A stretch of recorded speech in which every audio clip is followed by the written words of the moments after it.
Marvel Rivals is about to go into its second year, and this year 2025 for them has been pretty crazy, especially for the things they've added. But there's some things that would need to happen in 2026 for this game, whether that's characters, features, or some things that need to be left in 2025 and not enter 2026 for more than 2 months. Anyways though, if you enjoy these recommendations I have, like the video as it helps out literally. But the first thing I want to see be gone, and at this point I don't care if I get hate for this because it's been the game since the start and Season 5 has made this 10 times worse, is triple support. The feeling of seeing this was already loathing enough past seasons, but Season 5 has officially made this worst, at least for me. I already know there's gonna be some people who are like, well, characters like Adam, Mantis, and Ultron are more off-healers and are not enough to sustain the whole team in like a 2 support comp, especially in higher competitive ranks. I get that, but it eventually gets to a point where players are running triple support in fucking quick play. And not just like a once or twice occurrence, it's a common thing now, which that's the problem. Why is this now the meta even in quick play to win games? It's not that fun to go against. And I know the counter to that is triple tank.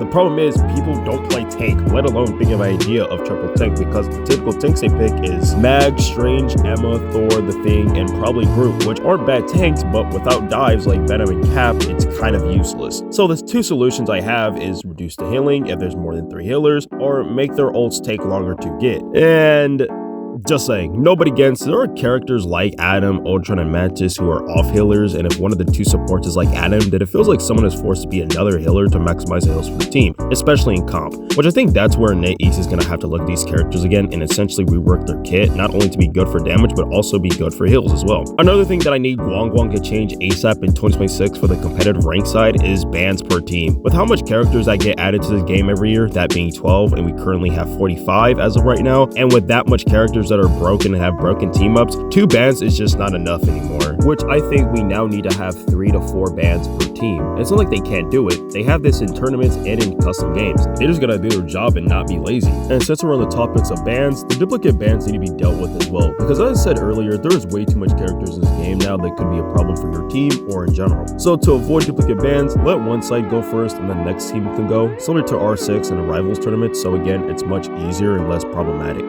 The next thing I would love to see in 2026 for Rivals is having custom Lord icons, meaning having your skins equipped in the Lord icon. With how much time getting to Lord takes, if you're not on a Lord farming lobby, with how much some of these skins cost, especially legendary, NetEase should combine the 2 and allow us to have our skins equipped in Lord icon. And the community has made some concepts based on this, and it looks so official and really sick. Someone even brought up a great idea where legendary skins have a unique pose and epic to rare skins have the default Lord pose. And I think that is a great idea, giving legendary skins even more worth of a price to get. Like, come on, NetEase or Guang. Imagine those bikini skins and Lord icons. Yeah, I know, absolute peak. Anyways, something that'll also be peak is start giving us more ways to earn lattice. As everyone knows, the only way you can earn lattice is in the battle pass. But the huge problem is, it's not enough for you to buy the next battle pass, only getting you 600 lattice, making you have to spend $5 and more in an endless loop to keep getting the battle pass. Of course, you don't need to buy it, but majority of players will buy the battle pass. And not even mentioning how they now release 2 to 3 event passes per season, with 2 of them being $9.90 lattice, the same price as the battle pass. And take this season's example with 2 passes being the $9.90 plus the $6.90 plus the main battle pass $9.90, which if you do buy all 3, you're spending nearly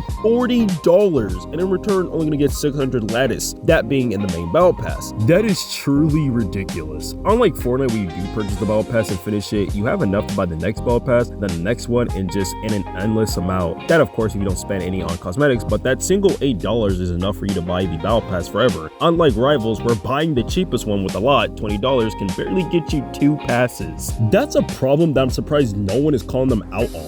And yes, I know they gotta make money somehow, as if they didn't already from all the special skins, but it wouldn't hurt them to give at least a little bit. So what are some ways they can give some lattice? Well, first, put some more lattice in the battle pass. Second, it could be through heroic journey challenges, where you can get 50 lattice for getting a certain amount of achievement points, like 700. Or right after you hit Lord with a character, it's just endless quests that can get you 50 lattice for completing them. If it's a take, it'll be block damage or KO, so you want to avoid the Lord farming route. DPS gets final hits, and strategist gets healing. But then again, since players can Lord farm this, they'll probably have it in a certain mode or a certain way, like have it be in competitive or 18v18, some way. That way NetEase is still getting money, while players who can't buy lattice every time is just gonna have to grind really hard. Anyways though, another thing that might be controversial but I wouldn't mind seeing is not having new characters in competitive rank for the first week of release. The many times I've seen people complain about teammates who insta-lock a new character in rank on the first day or first week, whether that's through Reddit, TikToks, Twitter, or YouTube, has been a lot. And I think giving players a week to learn a character and not sell their team or have your game sold because of someone who just installed Gambit in ranked with zero idea how to play with him on the first day is a good idea. And then after the first week, then the new character can be available in competitive and hopefully have players who know what they're doing. And speaking of characters, there are some characters in this game that simply need to be nerfed. I think everyone knows that someone at NetEase has 100+ hours on Bucky the way he never gets any nerfs and stays untouched. Like, I don't know if Captain America Winter Soldier was their first MCU movie, but they clearly loved that movie to translate him to Rivals and even give him another nickname. But yeah, other characters like Squirrel Girl, Daredevil, Moon Knight, Hawkeye, Gambit, Invis, and probably more I'm missing should be nerfed, especially Hawkeye. Makes no sense the guy with a bow can one-shot people with a headshot, but a sniper can't. Yeah, okay. Also, I'm not trying to get hit with nuts in my face from across the map, get beat up by a good lawyer, get hit by 3 people with floating cards, and lose a 1v1 to a visible woman as a tank. NetEase, let me do the nerfs for you, especially for Bucky. And when we have characters that are absolutely OP and broken at times to use, there's other characters that are bad and kind of ruined that need complete reworks. Characters like Black Widow, Black Panther, Adam Warlock, Ultron, Human Torch, and probably more that I'm missing because of how bad they are compared to other heroes. The fact that Black Widow is known as the throw pick is how you know you poorly designed this character. So what would I do to simply not make her a throw pick and actually be seen as useful? Well, simply let her be able to switch between dual pistols and a sniper. Her batons would then become her melee instead, and her Black Widow bite could be another ability that will stun enemies, similar to Hulk stun. Now, Black Panther is a character that relies on his kit too much to get a kill, and because of that, you can get yourself killed if you make one small mistake. So to make Black Panther still a dive but give him some interesting abilities to where he's playable again is have his abilities similar to Marvel Avengers Black Panther. Never thought I would use that game for reference. One ability he can use is his daggers that you throw out once, kimono beads that will heal you quickly for a bit before on cooldown. That way, if you are in a bad spot and you have nothing else to escape, this is your last resort before dying. And if they want, they can also like make this attack enemies or follow enemies, whatever, or just explode on impact. And for his passive, he not only does more damage if he gets low, but as he's getting damage, he should also stack up vibranium energy to where it explodes if took too much damage. Adam Warlock is gonna need a rework, but not that much. The only thing I would add is allow him to kind of fly, and not like when he dies, but similar to like Doctor Strange where you can shoot up in the air and hover for a bit, just because he's one of those strategists that has terrible movement and arguably terrible survivability in my opinion if getting dive. Plus he's the perfect human, he should fly. Ultron, to be honest, after he got a second drone, I don't know what they can add. Human Torch though needs to be fixed because he just feels so clunky, especially his primary fire, where once you use all your shotgun ammo essentially, they are just sitting in the air weird, just waiting for more fire ammo. Instead, what I think they should do, and you might or might not like this, is have his primary attack be a heat/fire beam. That way it gives his other ability, Blazing Blast, to be different instead of being like the same abilities. Hopefully NetEase does rework these characters or do massive good changes to them because these characters are going to need it, especially the future characters that they add. And speaking of future characters, especially on the last topic of what I want to see in Rivals, is Doom alongside a Doom Bomb mode, similar to Zombies and in the future, Sentinels. With Avengers Doomsday dropping in 2026 and with how the marketing has been for that movie so far, wanting that to be an event movie where everyone is watching, they're definitely going to want to use Rivals to promote and market Doomsday in a big way, similar to like how Fortnite did with Infinity War and Endgame. I mean, the teaser trailers are already playing in Times Square, so that's like step 1 of this marketing. And plus, how can you do the cosmetics for this movie titled Doomsday and not use the main character Doctor Doom? Now I understand Rivals has lore that involves like 2 Dooms. I don't know how that lore is, but they can figure out some way to promote this movie. And then the other characters I'm just gonna spitball quickly that I want to see added is Sentry, Ant-Man, Cyclops, Ghost Rider, and Howard the Duck. Yup, I know you want to see him too, don't lie. And then here are some honorable mentions that I didn't know how I would work in this video, like making the avoid player limit to at least 10 because 3 is just not enough anymore, and remove Resource Rumble.